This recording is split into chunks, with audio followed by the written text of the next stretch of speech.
أنزلنا هذا القرآن على جبل لرأيته خاشعا متصدعا من خشية الله وتلك الأمثال نضربها للناس لعلهم يتفكرون.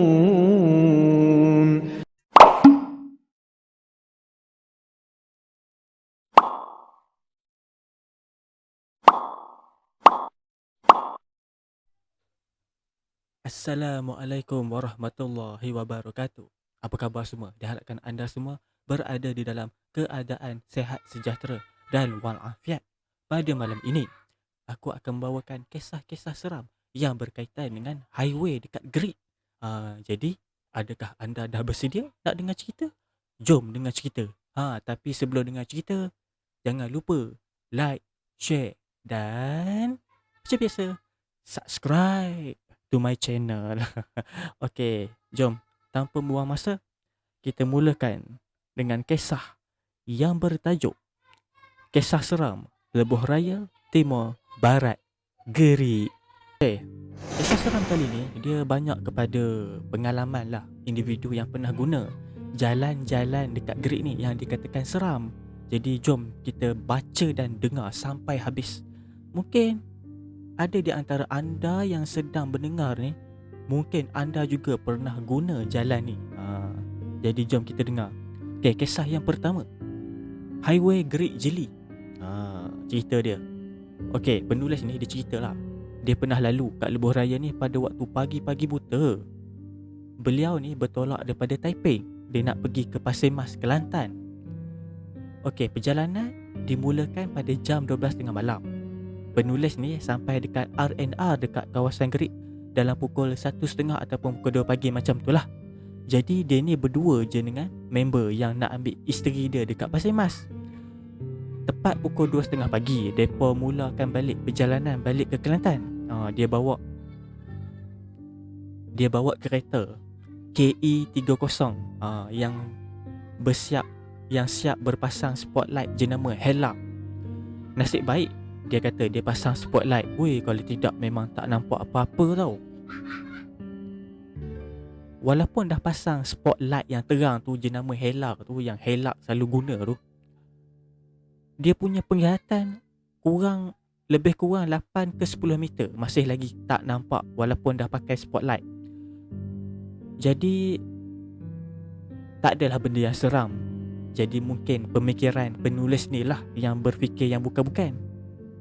Okey, berikut ini adalah pengalaman member dia. Okey, pengalaman kawan aku ulang-alik ke Politeknik Kota Baru pun macam tu juga.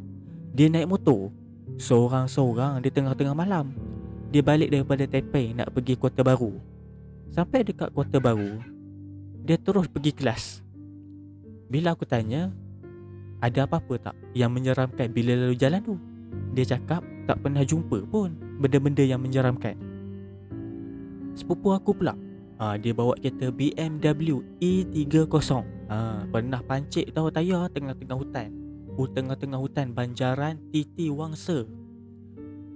Okey, di tengah-tengah malam, semasa dalam on the way nak pergi bercuti dekat Tasik Kenyir, beliau selamba je tukar tayar seorang diri dengan ahli keluarga semua dalam kereta. Dia seorang je keluar.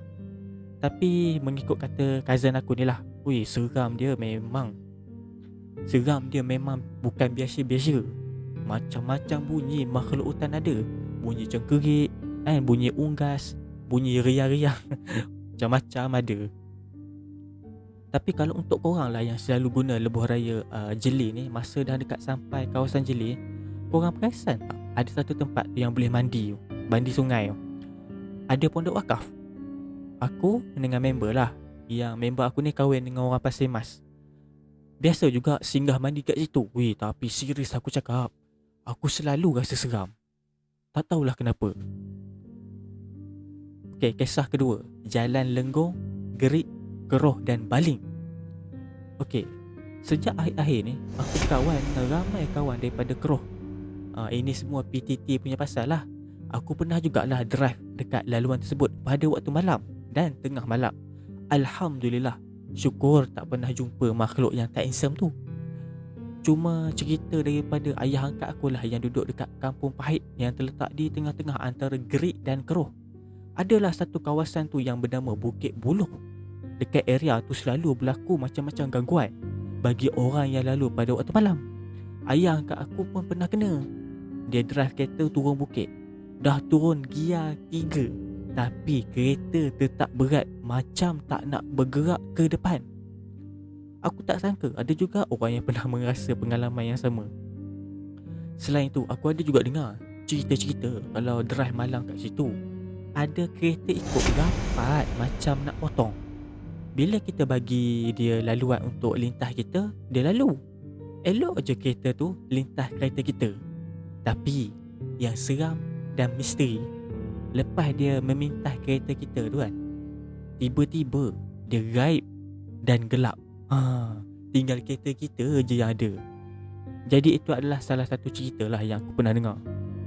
Kisah ketiga, Gerik, Baling dan Kulim.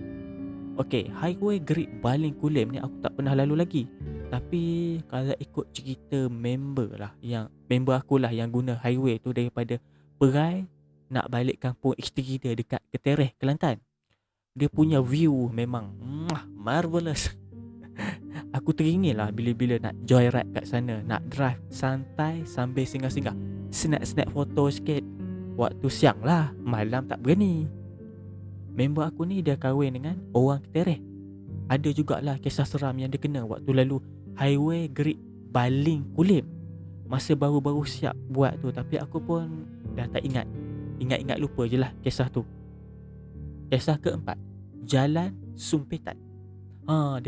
Dekat kampung Sumpitan ni ada satu jalan yang selalu juga digunakan oleh orang yang berulang alik ke Gerik dan Kelantan, tapi tak disebut, jarang disebut.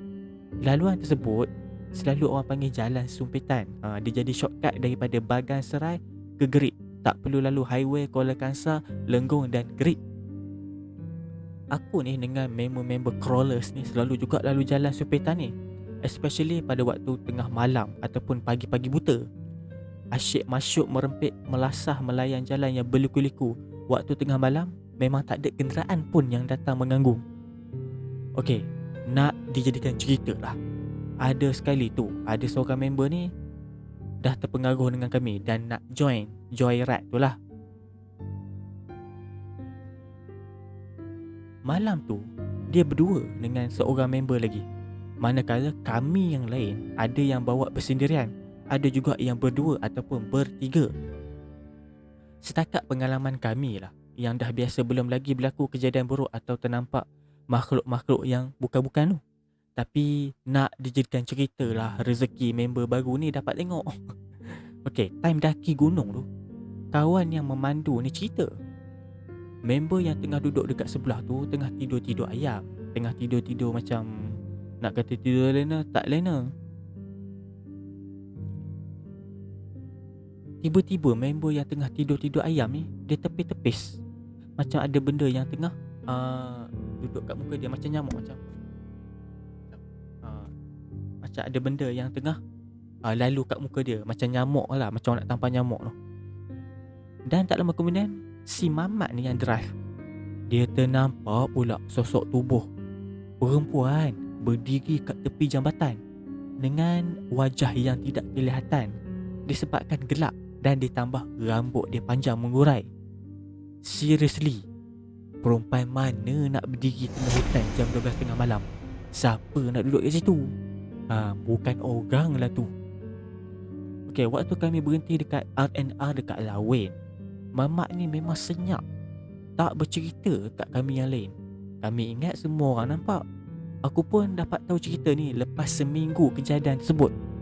Setahu akulah aktiviti buang mayat ataupun hantu belaan kat laluan tu memang famous. Maksudnya laluan ni memang famous, tempat orang buang makhluk alam sebelah yang dibela. Jalan tu pula sunyi walaupun pada waktu siang. Aku rasa lah korang mesti pernah dengar satu kes yang berdapat liputan media dengan meluas yang melibatkan ahli keluarga kerabat di Raja Perak. Kat situlah tempat dia. sememangnya makhluk jin dan syaitan ni wujud.